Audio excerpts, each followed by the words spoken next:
The CBS Radio Mystery Theater presents... Come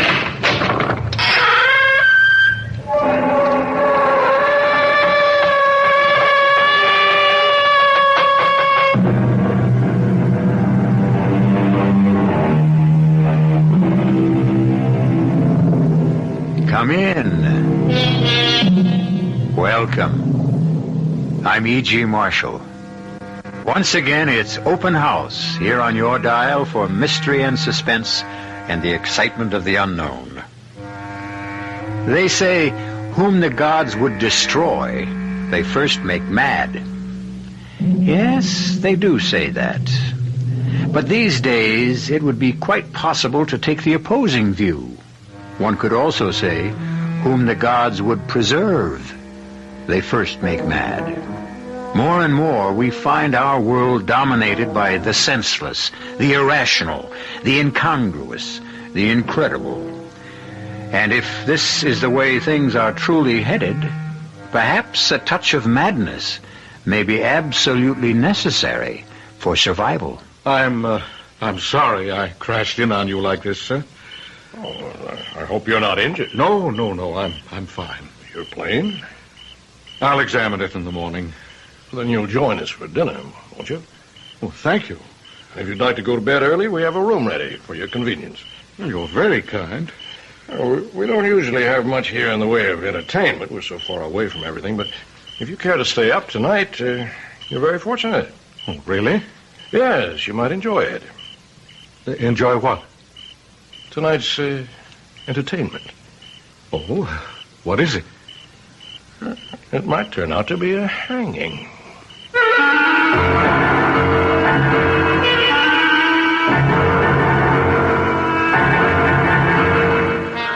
Our mystery drama, A Scaffold for Two, was written especially for the Mystery Theater by Sam Dann and stars John Beal and Bret Morrison.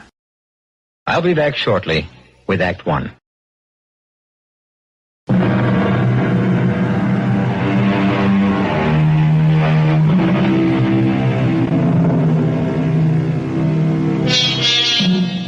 It is written, where men are innocent, laws are unnecessary. Where men are corrupt, laws are useless. It stands to reason, therefore, that laws are intended for that great mass of us who are in the middle, neither completely innocent nor entirely free of corruption. It's a subtle philosophical point. And there are times when Charles Farnsworth would enjoy discussing it over a drink and a roaring fire. However, this is not one of those times. For the last 2 hours, Charles Farnsworth has been fighting for his life.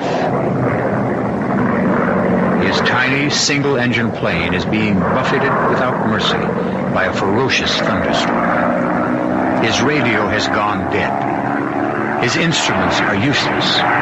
He has been blown off his course. He has no idea of where he can be. And the needle of his gas gauge is hovering at empty.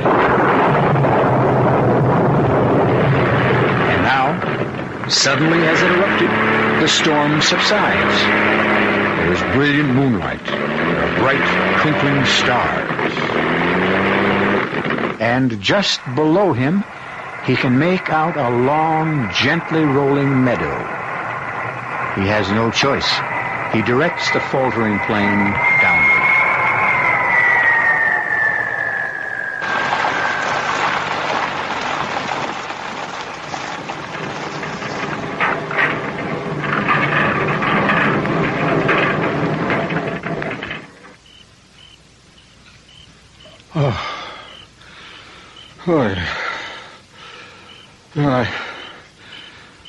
I guess I'm all right.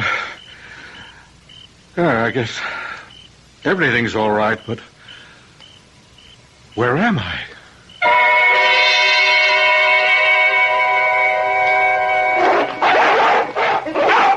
Easy, boy. It's okay now. It's all right. Who's that out there? Oh, sir, I need help. Down, Alexander. Down, Cedar. Be quiet. Quiet! Now, sir. Move this way. Very slowly. That's fine. I assure you, sir, there's no need of that rifle. That's far enough. Now, sir, what are you doing on this island? Is this an island? I didn't even know How'd that. you get here? I was driven off course by the storm. What storm? Well, it ended a few miles north of here, or south of here, or even east or west. I couldn't tell you. I was forced down in a meadow, but... Are you all right, sir? Oh, yeah, I'm fine. And your plane? It seems to be okay. I need gasoline. Oh, you alone? Well, yes, sir, all alone. I see. I wonder if I may impose upon your hospitality. It's yours, sir. Well, thank you. Step this way, won't you? My name is Bennett. Franklin Bennett. Welcome to Bennett's Island. My name is Charles Farnsworth. Oh, you're just in time for dinner, Mr. Farnsworth.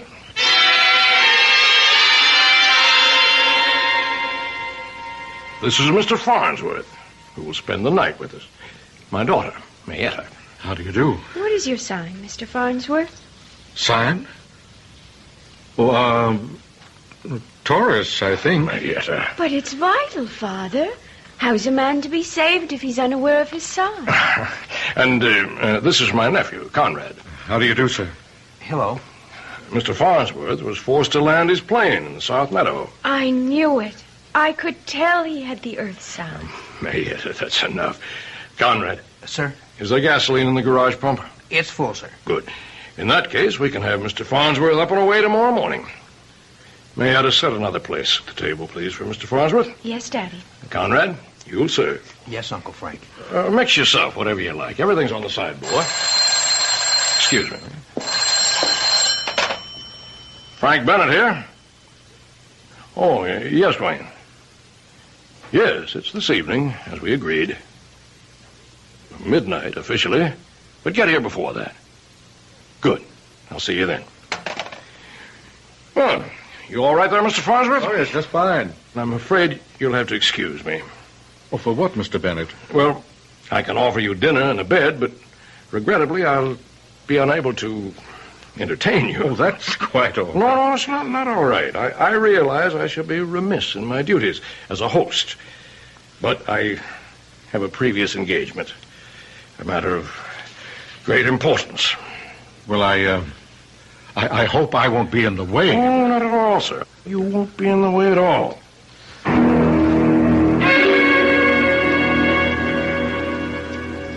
Well, if everyone's had enough, Conrad, may I clear the table. Charles Farnsworth. Where have I heard that name before? Well, I'm an attorney. Oh, yes, you're that Farnsworth. You're the lawyer that gets all those guilty people acquitted. Oh, that's impossible. Impossible? If a person is acquitted, it's proof that he's innocent. Oh, you know what I mean. No, I'm afraid I don't. Why, you usually get these people, rabble-rousers mostly. They go around, they commit murder. How do we know that? Because we know it. We just know it. It's a matter of pure common sense. Guilt or innocence is a matter of law. Most of these people you defend are against the law. Most of them are out to overthrow the government. And anyway, they're dirty. They're unkempt. Oh, I wouldn't say that. Well, I would. Mr. Bennett, I defend a great many people. Some of them happen to be associated with unpopular causes. And some of them, I admit, are personally quite unappealing. But what would you have? Everyone's entitled to counsel. I know. It's just that I hate to see people get away with murder. But they don't get away with it. If a judge and a jury acquits them, that means they didn't commit murder. That's what's wrong with the system. Well, you could also say that's what's right with the system. Well, I'm doing something wrong right now. I'm having an argument. A serious argument with a man who's a guest under my roof. I apologize. Oh, so please, I don't feel in the least... I'm a deep believer in the law, Mr. Farnsworth. And to me, the most sacred of all laws is hospitality. When a man is your guest, in no way should he be made to feel uncomfortable or under a strain. forgive me for what I said to you before. No, I felt in no way insulted. That's very kind of you. Conrad, Mayetta, come in here, please. Mr. Farnsworth, I'll have to excuse myself for the night. I hope you understand. Yes, of course. Conrad, my guests are beginning to arrive. Show them into the library, will you? Yes, sir. And Mayetta, conduct Mr. Farnsworth to the guest suite. Now, Mr. Farnsworth, you must excuse me. I hope to see you at breakfast in the morning. Good night, sir. Good night. You want some more coffee? Oh, no, thank you. When I asked you your sign, I didn't mean the signs they have in the zodiac, you know? I think so. There are the 4 basic signs, and they're earth, air, fire, water. Oh? Is this some, new kind of science? Oh, no. It's an old kind of religion. I see. It's mine. I'm the head priestess. Are you? Yes. I'm maybe the only one. You see, I don't know anyone else who's a member. Oh. No. Most of the folks we have around here are Methodists. We also have some Congregationalists and some Catholics and some Jews. But I can't find anyone who's a member of EWAF. EWAF? Yes, the 4 elements. Earth, water, air, and fire. So far, all we've got is Conrad and me. Well, you can never tell. Maybe, there will be more one day. Oh, it's very nice of you to say that. Most people just laugh at me. I'm sure they don't mean any harm. I don't mind. You're a very nice person. You're not at all like most of the people who come to see Daddy. Why do you say that? Because you're a perfect example of the balanced EWAF.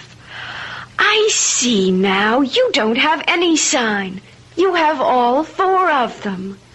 Oh, is that good? Oh, that's perfect. You're in heavenly balance. Your fire and water, your earth and air, they don't fight each other. They work together in harmony. Didn't anyone ever tell you that before? No, not that I can recall. Well, as I was saying, most of the folks who come to see Daddy are unbalanced. They're usually too much of one thing. Now, Daddy himself, he's too much fire. Poor cousin Conrad, he's mostly earth. Earth? Yes.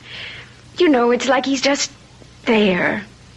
Well, Daddy said to show you to the guest suite. Yes, I believe so. Now? I suppose now's as good a time as any. Your father, as I understand, has other guests. Yes. If we weren't on the island, you could go to a movie in town. I think I'll just turn in. All right. Come with me. Well, this is quite a place you have here. Daddy built it for Mother. Daddy fought in France during the war, and that's where he met Mother. She was French, you know. And he built her this chateau. That's what they call them in France. I can see. It's lovely. This is your suite.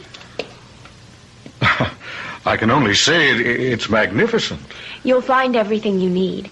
You have your private bath through there, pajamas and a robe in the closet. Thank you very much, Mayetta. That's all right. I so rarely meet a person who's in full balance. Good night. Look, if you're not sleepy, you could come with me later and watch. That is, if you'll promise to be very quiet. Oh? What is there to watch? Well, I'm not supposed to see it either. I'm not even supposed to know about it. Know about what? Why, the hanging. The what? The hanging. You know, when they hang a person. We're going to have one here, tonight.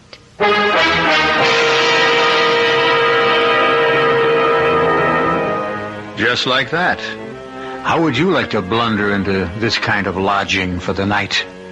Charles Farnsworth looks at Mayetta. She's young, but not a child. It's true she babbles a bit and has several, offbeat ideas, but she seems sane enough. What's this about a hanging? Well, you'll just have to wait until I return shortly with Act 2.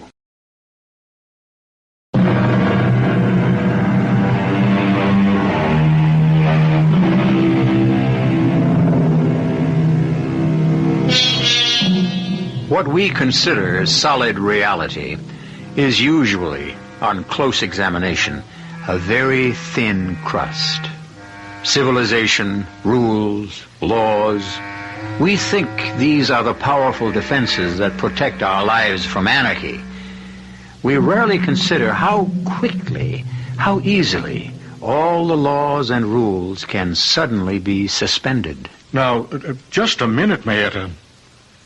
Do you mean to tell me somebody's going to be hanged here? Oh, yes. Yes, indeed. But who? How? Why? Well, who, that I don't know yet. But how? Well, they use a rope, you know, and a scaffold. But why? Well, they're holding a trial. Daddy summoned all those people here for a trial. What kind of a trial? I'm not sure I know. But the idea of a trial is to hang someone. No. The idea of a trial is to find out But they've already got the scaffold built. How do you know? Because I've seen it. You've seen it? Yes. But how can they hold a trial? This isn't a court of law. That's Daddy's business. I would never question him about anything like that. Mayetta, do you realize what you're telling me?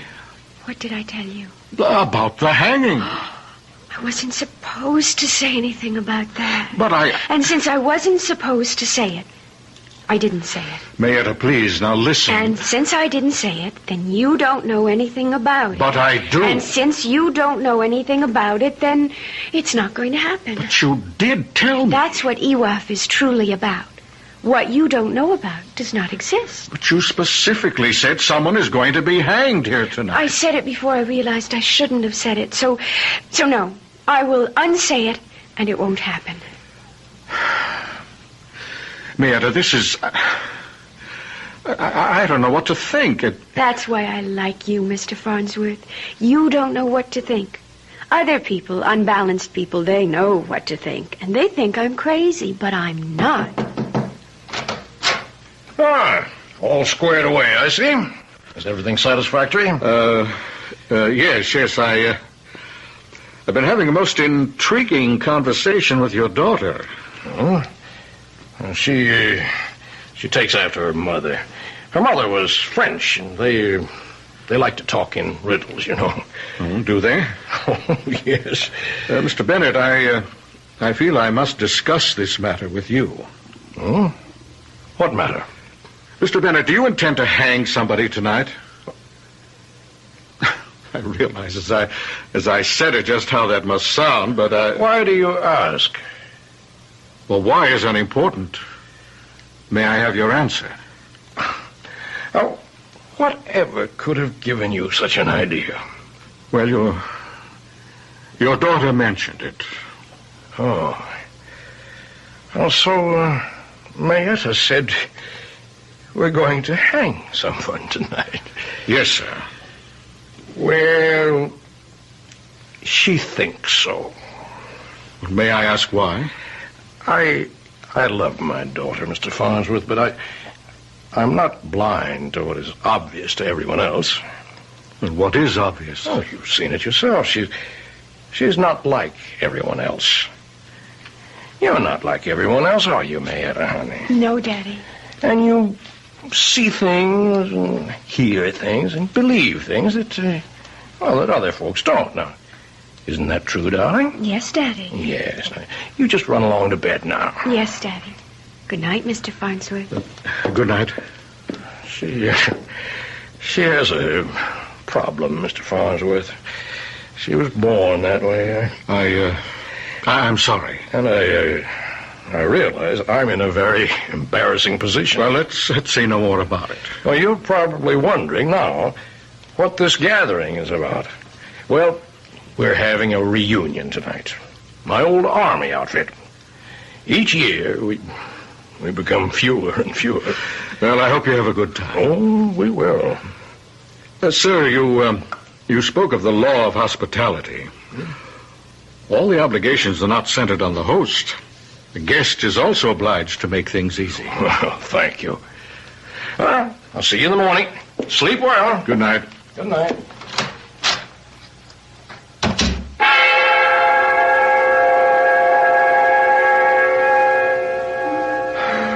was exhausted. It had been quite a day. I thought I'd sleep the moment my head touched the pillow, but for some reason I was wide awake. I kept wondering why sleep was eluding me so completely. But of course I knew. I knew there was something mysterious going on in this house. Something was wrong. Maybe it wasn't as deadly as Mayetta had claimed, but I felt certain it wasn't as innocent as her father had asserted. And I also knew that I wasn't going to rest until I found out. And so I fought it no longer. I got out of bed and dressed myself, and I walked quietly to the door, and I turned the handle. And that's when I discovered that it was locked. Locked from the outside. I walked to the window, and I discovered that I couldn't open it.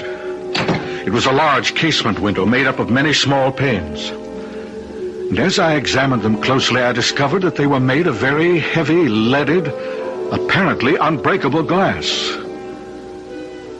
And now I knew with crystal clarity I was a prisoner. In the distance, I could hear the sound of approaching cars and men's voices. Something was about to happen. But if it were only an army reunion, why was I locked in this room? And then I heard it. A key was being inserted in the lock, and I could hear it turn. And the door opened slowly. Was someone coming after me? Who? And for what reason? Mr. Farnsworth, Mayetta? you just have to help. What is it? Why have I been locked in here? They're going to have a hanging. But I thought you said... That's before I knew who it was going to be. Well, who is it going to be? Cousin Conrad. Conrad? But why? Because they're holding a trial for him. I have to keep asking why. Because they held one over at Maple City 6 months ago. Conrad was tried? What for? Murder. Murder? Well, whom did he kill? Cousin Bertram. And you see, the jury said he was innocent. Well, then what's this trial about? Daddy didn't like the verdict, so he's holding a trial to get a different one. We have to do something, but what? Well, I was thinking you could take Cousin Conrad away from here. How? In your airplane. Take off at night from that field? They'll hang him. Gas. I need gas. We've got plenty of gasoline in the garage. Where's Conrad? He's waiting for the trial to start. Then we'd better hurry.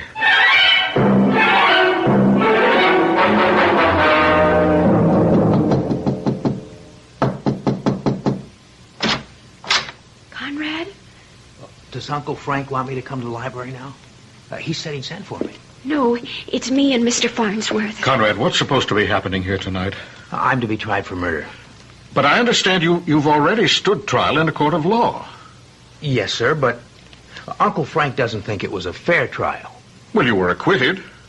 I know, sir, but... Well, he doesn't think the people of the state got a fair trial. But There's something to what he says. What are you saying, Conrad? Well, sir, I had a very smart lawyer. But the lawyer for the state, he really wasn't much good. Well, are you innocent? Well,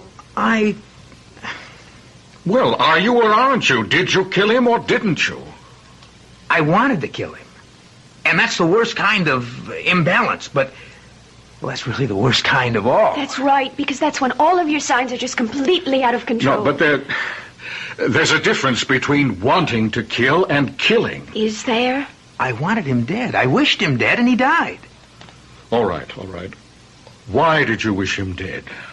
Well, sir, because Uncle Frank wanted him to marry Cousin Mayetta. Oh, and you were jealous? Oh, no, jealousy. No, that's not it. That's against our religion.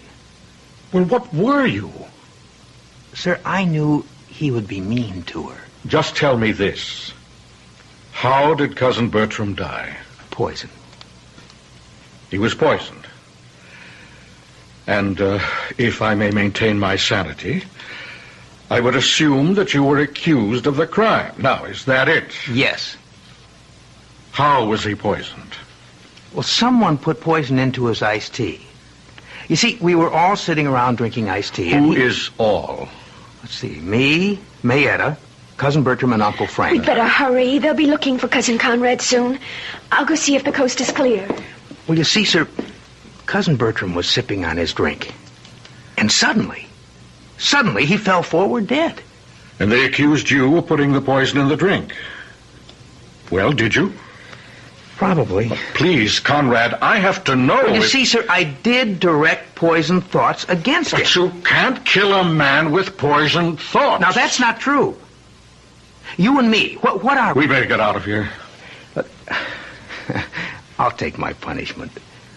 But Cousin Mayetta, well, she says she doesn't like the way people look after they've been hanged, sir. They're still in the library. Come. No, wait. Just 1 minute. What is it, Mr. Farnsworth? Look, you realized what you two have said to me about a hanging. It's unbelievable. But that doesn't mean that it isn't true, sir. Do you want proof? Well, it would help. We're headed that way anyhow. It's just in back of the garage. What is? Proof.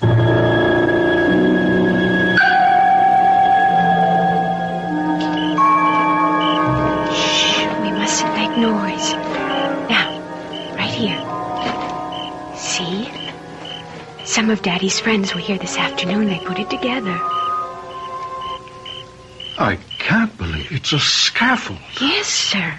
See, there's the platform. And you walk up those steps. And they've already got the rope hanging from that crossbar. I heard Daddy say that was made out of mahogany. And you stand on a trapdoor. No, that's enough.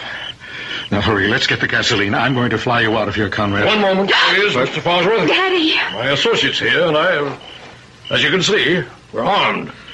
Mr. Bennett, I intend to take Conrad to my plane. Now, if you want to stop me, you'll have to shoot. That's exactly what I'm prepared to do, Mr. Farnsworth.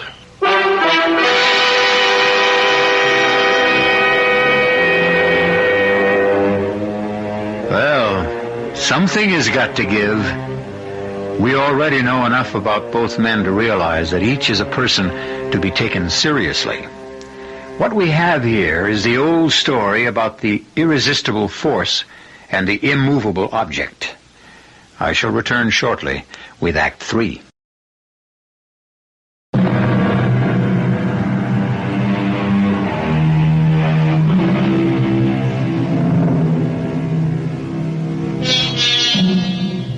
Right now, on remote Bennett's Island, we are having what can be considered a confrontation. On one side, we have 12 men with guns. On the other, we have 2 men and a young lady who are completely unarmed. At first glance, the advantage would seem to be with the group that has the weapons.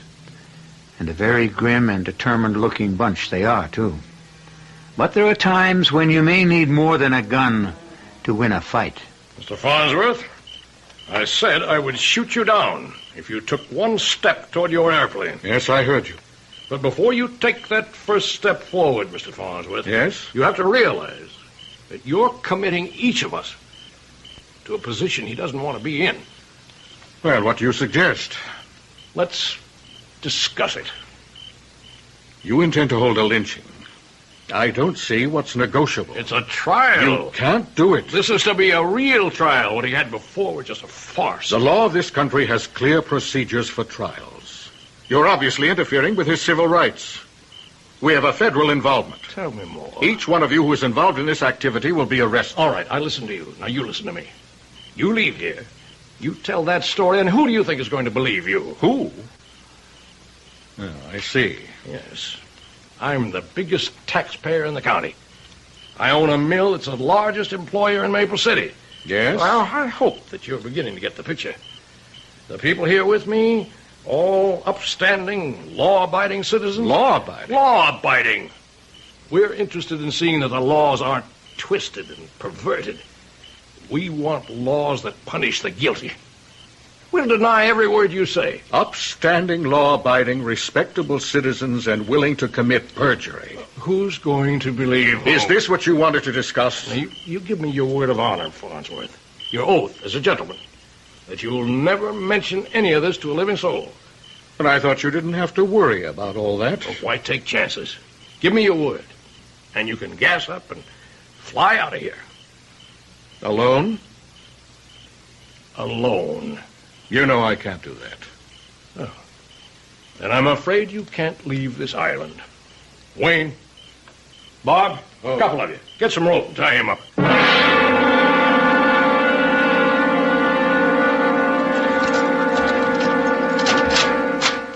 Mr. Farnsworth. Well? I want you to understand my position. Yes, I understand it. I just don't agree with it. Well, it's a little complicated. This whole business has become more complicated than I guess most of us bargained for. What business? The redressers of injustice.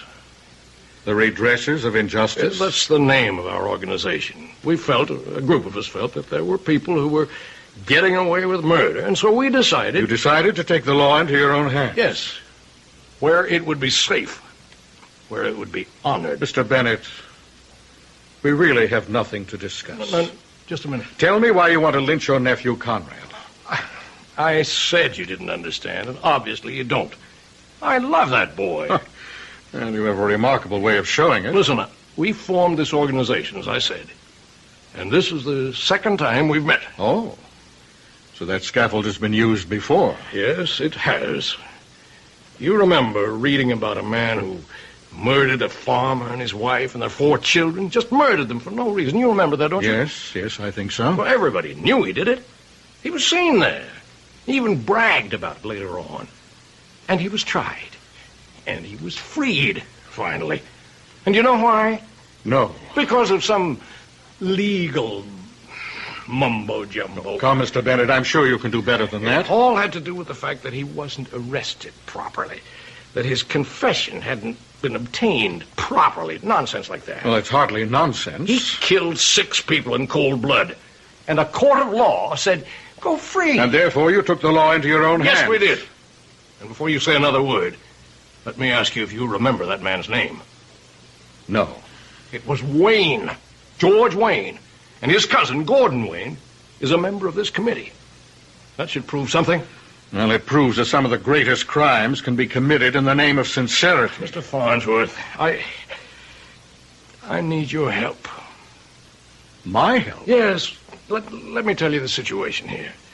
You see, we started something that looked very good in the beginning, you know. Yes, I know. But now, some of the gentlemen, well, I guess it's like everything else. People lose interest or change their minds, and then there's you. Me? Yes, well, what to do about you? Unless we kill you. And there's not an awful lot of stomach for that. We're not just murderers, you know. Well, you do have a good opinion of yourselves. We're law-abiding citizens, and we want to protect... Yes, I know. You said it so often. You actually believe it. Now, the reason we're trying my nephew, Conrad... Yes? Well, I admit that there was no love lost between Conrad and Bertram. And Conrad could have done it. Actually, he had the motive. They were both in love with my daughter, Mayetta. And Conrad was going to lose out. You're sure of this? She seems quite fond of him. Well, I had decided in Bertram's favor. And that was the end of that. Oh, why had you favored Bertram? You mean it's not obvious? How could Conrad take care of her? He's as... I may just as well say it. He's as crazy as she is. But Bertram was sane. Practical. True, he did have a heart condition, but with care you can live with those things forever. Well, Conrad may have had a motive, but that doesn't mean he was guilty. Well, what happened was, he was acquitted at the trial. And a lot of people kicked up a fuss. They Yes? Well, they said it was my wealth, my influence that got him off. Pardon me if I enjoy this irony. Well, was your wealth and influence a factor? Never. But you know how it is. When a rich man's relative beats a murder charge, people talk. There's discontent. Yes, I see. And I had helped organize this organization. Oh, yes, the redressers of injustice. Yes, the redressers held a meeting and demanded action. Now, what could I say? It would look as if I were trying to make an exception out of Conrad. And Gordon Wayne, he said that if the redressers could try his cousin, they could try my nephew. Well, you're in quite a position there. I tell you, I wish I were out of it. Finished and done with the whole thing. And so do most of the others. But Gordon Wayne demands that if we... Now, I can see his point. And so you will sacrifice Conrad? Oh, no. He's going to get a fair trial. Why do you say that? Because you're going to represent him. But I can't. I can't legitimize a lynching session. Please, Mr. Farnsworth, don't give me all that law. Just find us a way out. No, I don't see why Conrad should have a lawyer. Just a minute, Wayne. Just a minute. Now, you wait a minute. I thought the reason this committee was to get together was to get away from lawyers and their shenanigans. A man's entitled to counsel. I object to that. All right, we'll put it to a vote. All in favor of Conrad's having counsel, raise your hands. All opposed? The vote's 9-3 in favor, counting mine. All right, why don't we proceed? Who wants to speak against Conrad? What's to speak about? Now, we know Conrad hated Bertram. Did you, Conrad? Well, it was my one weakness, sir. Now, the idea of losing Mayetta drove him wild. Didn't it, Conrad? Yes?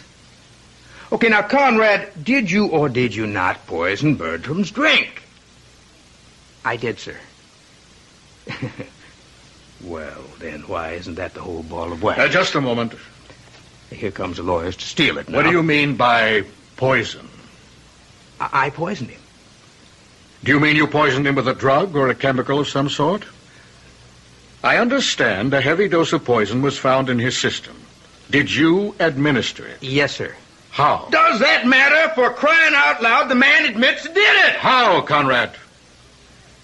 Well, my poison thoughts toward him, sir.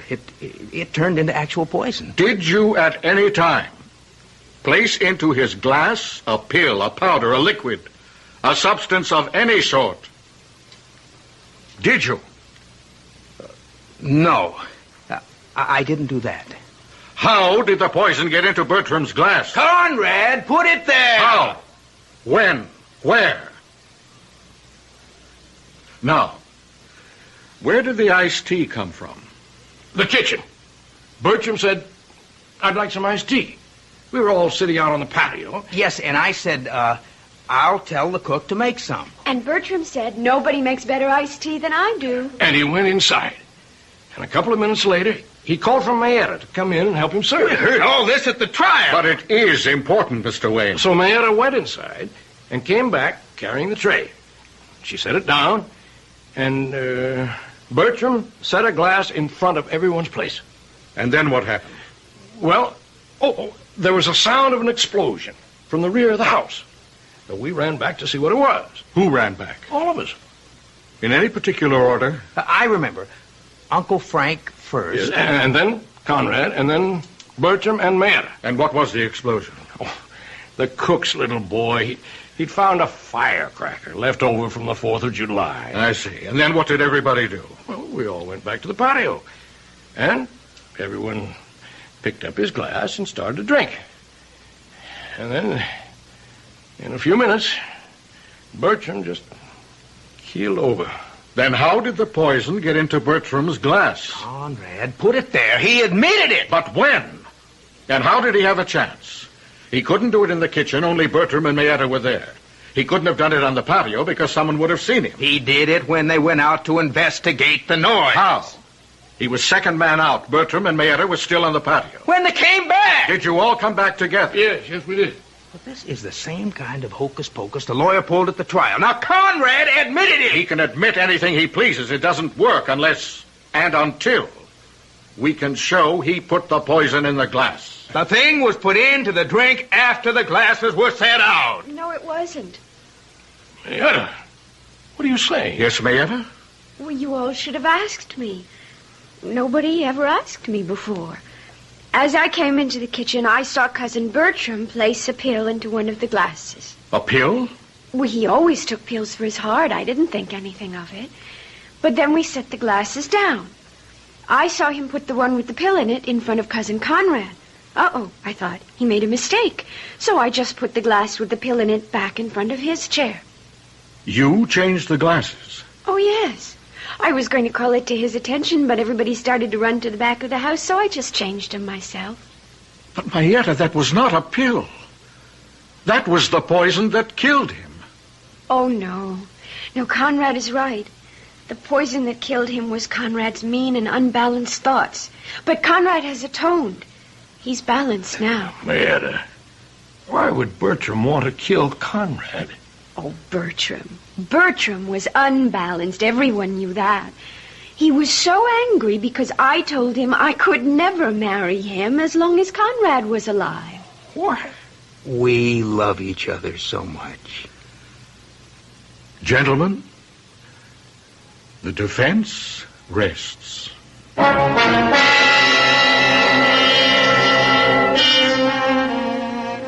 It's tempting to consider people like Mayetta and Conrad as being somewhat out of focus. But how clear, how sharp are your motivations and mine? I may tell you that the redressers of injustice have been disbanded. That is, I think they have been. The weirdest of urges and desires and motivations can still make any number of people go bump in the night. Be sure of nothing, except that I shall be back in a few moments.